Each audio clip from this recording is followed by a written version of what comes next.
औज़ुबिल्लाहिमिनश्शैतानिर्रजीम बिस्मिल्लाहिर्रहमानिर्रहीम। अस्सलाम वालेकुम तालिबात। आज हमारा टॉपिक है हकूक़ ज़ौजैन यानी मियाँ और बीवी के हकूक़। ज़ौज के लफ्ज़ी मानी जोड़ और इसकी जमा अज़वाज है। यानी ज़ौज के लफ्ज़ी मानी जोड़ और इसका जमा जो है अज़वाज है। ये मुज़क्कर और मुअन्नस दोनों के लिए इस्तेमाल होता है। ज़ौजैन से मुराद यानी दो जोड़े या दो लोग, तो शौहर और बीवी, और इससे मुराद जो है हकूक़ ज़ौजैन और वो हकूक़ होंगे जो मियाँ बीवी के एक दूसरे पर। यानी अगर मियाँ का हक़ है तो वो बीवी का फ़र्ज़ है, और जो बीवी का फ़र्ज़ है वो मियाँ का हक़ बन जाता है। इससे पहले हमने हकूक़ औलाद और वालदैन वो देखे थे। यानी जो वालदैन के हकूक़ औलाद के फ़राइज़ और वालदैन के जो फ़राइज़ हैं वो औलाद के हकूक़। आज हमारा ये टॉपिक है इस्लाम से कबल। जैसा कि आप सबको भी इल्म है इस चीज़ का कि औरत की जो हैसियत है बिल्कुल एक निचले दर्जे की शहरी की या निचले दर्जे के इंसान की थी, और बहुत अबतर थी। और इंसान जो मर्द जो था वो उसको अपनी ज़ाती मिल्कियत समझता था, जो उसके साथ जैसा सलूक उसका दिल चाहता उसके साथ रवा रखता था। और इसके अलावा अगर हम देखें तो हिंदू माशरे में भी औरत का मकाम जो है बिल्कुल घटिया, और हिंदू मज़हब ने औरत को एक बिल्कुल नाकाबिले नफ़रत वजूद जो है वो करार दिया। जिस भी हैसियत में थी उसको कोई मकाम या अहमियत ना थी। ईसाइयत में हम देखें तो वहाँ भी औरत को हकारत की निगाह से देखा जाता था, और हर तरह से औरत का इस्तेहसाल होता था। अरब मुआशरे में तो बिल्कुल ही इसके मतलब ये था कि जो जिसके घर बेटी पैदा होती तो अपने लिए उसको बाहिस तज़लील समझता, बाहिस हकीर, उसके लिए औरत को वजूद जो है वो बहुत हकीर जानता था। और औरत जो है उस पर उसको ज़िंदा दरगोर कर देना, या मर्द पे कोई पाबंदी नहीं थी कि जितनी चाहे औरतों से शादी करे, जब चाहे तलाक दे, जब चाहे उसको वापस ले आए। यानी हर लिहाज से उसका इस्तेहसाल जो है वो किया जाता था। फिर मज़ीद उसके ये कि लौंडियों की शक्ल में औरतों को मज़ीद ज़लील और रुस्वा किया जाता था। जबकि जब इस्लाम आया तो इस्लाम ने औरत को मर्द के बराबर का दर्जा दिया और हकूक़ में मुसावात जो है वो कायम की। कुरान पाक में इरशाद होता है कि औरतों के भी ऐसे ही हकूक़ हैं जैसे कि मर्दों के इन पर। जिस तरह मर्द का अगर औरत पर हक़ है तो ऐसा ही औरत का हक़ भी मर्द पर है। कुरान पाक में इरशाद होता है हाफिज़ातुन लिल-ग़ैबि बिमा हाफ़िज़ल्लाहु। ख़ामद की गैर मौजूदगी में इनकी चीज़ों की हिफाजत करने वाली होती है, यानी जिनकी हिफाजत अल्लाह ने उसके ज़िम्मे लगाई है। नबी सल्लल्लाहु अलैहि वसल्लम ने भी ये फरमाया कि ख़ामद का अपनी बीवी पर यह हक़ है कि वो इसको इसके बिस्तर पर किसी दूसरे मर्द को ना आने दे, या उसका अपने बिस्तर को किसी दूसरे मर्द से पामाल न करे। तो बीवी का ये फ़र्ज़ है कि ख़ामद की अदम मौजूदगी में इज़्ज़त और नामूस की हिफाजत करे। फिर उसके साथ ये भी फरमाया फ़स्सालिहाती कानितातुन, कि ये जो नेक औरतें होती हैं वो तात गुज़ार हैं। बस नेक औरतें तात गुज़ार होती हैं, यानी अपने शौहर के लिए उसकी फरमाबरदारी करें, माँ सिवाय इसके कि वो उसको मासी है यानी गुनाह का हुक्म दे। और बीवी के लिए नबी सल्लल्लाहु अलैहि वसल्लम ने भी ये फरमाया कि अगर बीवी इस हालत में मरे कि इसका ख़ामद इससे खुश था तो वो जन्नत में जाएगी।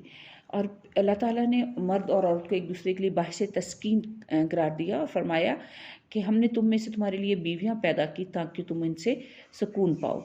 नबी सल्लल्लाहु अलैहि वसल्लम ने फरमाया कि जब ख़ामद जो है वो अपनी ख्वाहिश के लिए औरत को बुलाता है तो उसको चाहिए कि वो जो भी काम कर रही हो, चाहे खाना ही क्यों ना पका रही हो, वो फ़ौरन उसके पास जाए। फिर उसके बाद बीवी का ये फ़र्ज़ भी बनता है, ख़ामद का जो हक़ है उस पर, कि वो उसके बच्चों की अच्छी परवरिश करे। अल्लाह ताला ने फरमाया कि अपने घरों में टिक कर रहो और जाहिलियत की औरतों की तरह अपनी ज़ीनत की नुमाइश ना करती फिरो। नबी सल्लल्लाहु अलैहि वसल्लम ने फरमाया कि बेशक अल्लाह ताला हसीन है और ख़ूबसूरती को पसंद करता है। इसलिए औरत के लिए कहा कि वो अपने ख़ामद के लिए बन संवर कर रहे, और उसकी जो ज़ीनत और ख़ूबसूरती है वो अपने मर्द के अलावा किसी और के लिए नहीं होनी चाहिए। एक दफ़ा एक औरत जो है वो बैत के लिए हाज़िर हुई। नबी करीम सल्लल्लाहु अलैहि वसल्लम ने उसे फरमाया कि तुम हाथों पर मेहंदी लगाया करो, और ये भी फरमाया कि जब तुम्हारा शौहर जब ज़िंदा हो तो उसके खुश करने के लिए तुम अपनी ज़ीनत का ख़याल रखो। और मर्द का ये भी हक़ है औरत के ऊपर कि वो अपने बच्चों की उसकी जो औलाद है उसकी तरबियत अच्छी तरीके से करे। कुरान नबी सल्लल्लाहु अलैहि वसल्लम ने फरमाया कि जब बच्चा 7 साल का हो जाए तो उसे नमाज़ का हुक्म दो, और जब वो 10 वर्ष का हो जाए तो उसे मार कर नमाज़ पढ़ाओ और लग सुलाओ। यानी ये उस हदीस के रूह से, और कुरान पाक में ये फरमाया गया कि तुम्हारे घरों में कुरान और हिकमत की जो तालीम होती है इसे याद रखो। यानी बीवी और मर्द दोनों के लिए कि अपनी औलाद की तरबियत करें, लेकिन चूँकि और मर्द जो है वो माश के लिए घर से बाहर जाता है तो बाकी ज़िम्मेदारी जो है वो उसी तरह से औरत पर आयद होती है। जब ये फरमाया कि फ़स्सालिहातु कानितातुन कि नेक औरतें खिदमत गुजार होती हैं, तो फिर ये भी फरमाया कि वो अपने रब के भी हकूक़ अदा करती हैं और अपने खामद के भी हकूक़ अदा करें। और कुरान पाक में चाहता है फ़करना फ़ी बयूतिकुन्ना कि अपने घरों में टिक कर रहें, व तबर्रुजन तबर्रुजुल जाहिलियत ऊला, और ज़माना जाहिलियत की औरतें जिस तरह अपनी नुमाइश करती थी उस तरह से नुमाइश करती हुई ना फिरें। इसके साथ ये भी फरमाया गया कि अपने खामद के जो रिश्तेदार हैं, बहन भाई शौहर, उनके साथ भी अच्छा सलूक करें और उनके साथ जो है उनको बर्दाश्त करें और उनके साथ किसी किस्म की कोई जो ऐसा काम जो है या ऐसा फ़ेल या कोई ऐसा रवैया रवा ना रखे कि जिससे शौहर को तकलीफ़ हो, तो उसकी खुशनुदी के लिए, उसके दिल रज़ा के लिए उनके साथ सबके साथ बहुत अच्छा सलूक उसको करना चाहिए। शौहर का एक हक़ बीवी पर यह भी होता है कि वो उससे भी मोहब्बत करती हो और मोहब्बत में तमाम हकूक़ की अदायगी जो है वो अच्छे तरीके से सारा अंजाम दें और अपनी क्योंकि कुरान पाक में भी है ना कि मियाँ और बीवी जो हैं वो एक दूसरे के लिए अल्लाह ताला ने उनको मोहब्बत और शफ़क़त का ज़रिया करार दिया है, तो दोनों एक दूसरे के लिए नरमी से बात करें, एक दूसरे के लिए मोहब्बत और शफ़क़त बहम पहुँचाने का ज़रिया हों। फिर अब ये कहा गया कि वो बीवी का फ़र्ज़ है कि वो घर में अपने शौहर की अदम मौजूदगी में न सिर्फ उसके बिस्तर की बल्कि उसके माल और जो भी उसके घर में चीज़ें उनकी हिफाजत की भी ज़िम्मेदार होती है। हदीस शरीफ में आता है कि औरत मर्द के घर की निगरान है और इसके बारे में उससे बास-पोस होगी।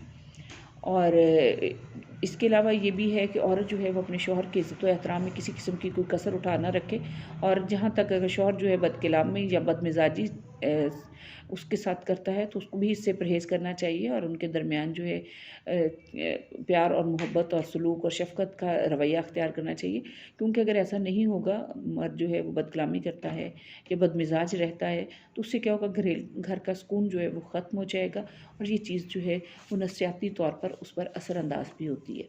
इसके साथ साथ मर्द का भी ये हक़ बनता है कि वो अपनी बीवी के जो उसके ज़िम्मे हक़ ज़ौजियत है उनको अच्छे तरीके से अदा करे और उसके लिए सबसे पहला हक़ जो उस पर होता है कि महर उसको दिया गया। कुरान पाक में इरशाद होता है व आतुन निसाई सादुकातिहुन्ना निहलातुन, औरत को महर खुश दिली के साथ अदा कर दिया करो।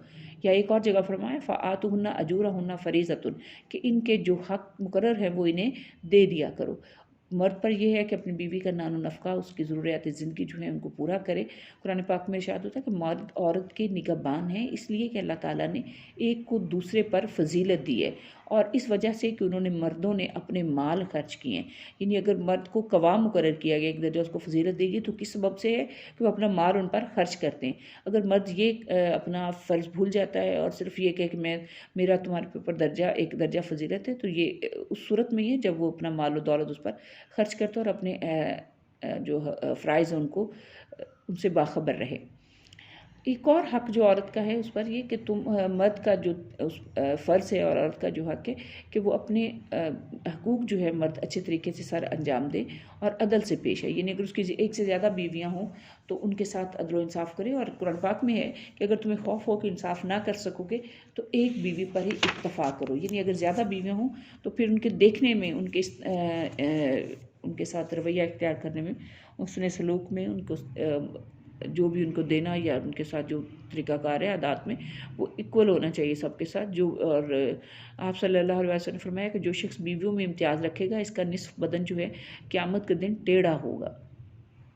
और एक और जगह फरमाया, ए अल्लाह, जहाँ तक हो सका मैंने इनके दरमियान इंसाफ़ को मलहूज़ रखा, लेकिन अगर मुझसे कहीं नाइंसाफ़ी का मुज़ाहिरा हुआ हो तो मुझे माफ़ फरमा देना। ये नबी सल्लल्लाहु अलैहि वसल्लम अपनी अज़वाज मुताहरात के साथ अपने सलूक, जो कि बहुत नबी जो मासूमन अल ख़ता हैं, वो फरमा रहे हैं, तो इंसान जो है वो तो गुनाहगार है।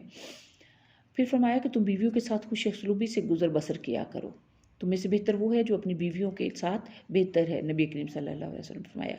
और ये भी फरमाया कि औरत जो है, चूँकि औरत उसकी पैदाइश जो है पसली से हुई है, तुम इसे सीधा नहीं कर सकते। हाँ, जहाँ तक हो सके इसकी कजी जो है, टेढ़ापन जो है, उससे फ़ायदा उठाओ और अगर तुम इसे सीधा करोगे तो इसे तोड़ दोगे। चुनांचे मर्द को औरत के साथ उसने सलूक सुलहजोई का तरीका जो है वो इख्तियार करना चाहिए और हर लिहाज से उसके साथ उसकी इमदाद करना, उसकी रहनुमाई करना, यानी कोई भी उसके साथ उसको मामला दरपेश है तो उसके साथ मोहब्बत से पेश आए, उसकी जो बात है उसका राज रखे, बेतकल्फ़ी जो है उनके दरमियान होनी चाहिए कि आपस में प्यार मोहब्बत का सलूक करे और हंसना बोलना या बदमिजाजी जो है उसको नापसंद किया गया है।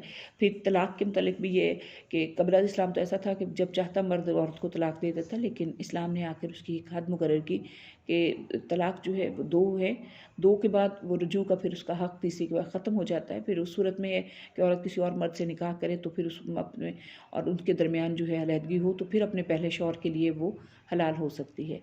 तो इससे अल्लाह ताला को भी जो हलाल चीज़ है उसमें सबसे नापसंदीदा चीज़ जो है वो तलाक़ है। तो जहाँ तो हो सके इससे परहेज़ करना चाहिए और इसमें सोच समझ कर और अपने जज्बात पर कंट्रोल करते हुए मियाँ बीवी जो है अपने ताल्लुकात को अच्छे तरीके से गुजारें। और मर्द पर ये भी है कि अपनी बीवी की नाज़बरदारी करे, उनके जो उसके अकरबा हैं, उसके रिश्तेदार हैं, उनके साथ भी उसने सलूक रखे। इवन यहाँ तक कि नबी सल्लल्लाहु अलैहि वसल्लम खुद हज़रत खदीजा तो ज़हरा खदीजा रज़ी अल्लाह तआला अन्हा की वफ़ात के बाद उनकी दोस्तों, उनकी सहेलियाँ जो थीं, उनके घरों में त्योहारों पर भी और वैसे भी तोहफ़े तोहफ़े भिजवाते या उनकी दिल आज़ारी से बचते और उनकी दिलजोई करते कि इससे मेरी बीवी जो है ज़ौजा मोहतरमा जो है उनकी रूह खुश होगी। यानी ज़िंदगी में तो करना ही है, बाद में भी उनके साथ हुस्न सलूक का रवैया जो है वो इख्तियार किया जाए। हाँ जी, ये आपके इस हवाले से हकूक़ ज़ौजैन यानी मर्द और औरत के जो एक दूसरे पर हकूक़ और फ़राइज़ हैं उस हवाले से हमने किया। अगला हमारा टॉपिक इंशाअल्लाह ताला मकतब और तालीम है जो हम देखेंगे, जो हमारा दूसरा पोर्शन शुरू हो जाएगा। फिर उस हवाले से उस्ताद और शागिर्द के हकूक़ और फ़राइज़ आ जाएंगे।